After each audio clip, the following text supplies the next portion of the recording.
It's the worst decision I've had to make in my life, is to take him out of this home that he loved and put him in a home. It was terrible. Like so many Washington families, Ann Detlefs was unable to safely care for her husband, Darwin, who had Alzheimer's disease.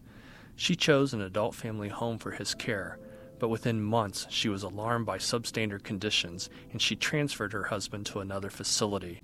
Nurses there quickly pulled her aside. Are you aware that your husband has bruises all over his body?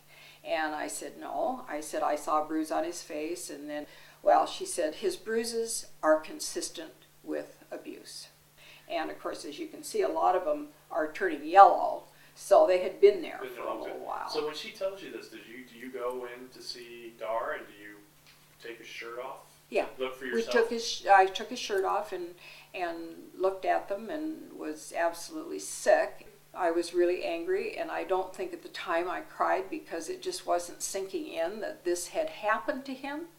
I mean, that's the farthest thing in the world that I would have guessed, and it was just awful. It was awful. I just could hardly think about it. I wasn't sleeping, and I'd wake up crying, thinking about what had happened to him and just imagining how frightened he must be and not knowing what was going on, and I wasn't there to protect him, and that's what was the most devastating thing. I was 67 miles from Enumclaw, and I couldn't go up there every day, obviously. So, I was responsible for his care, and I didn't do my job. That was the way I felt about it for a long time, But now I realize that those places are just not what they're supposed to be.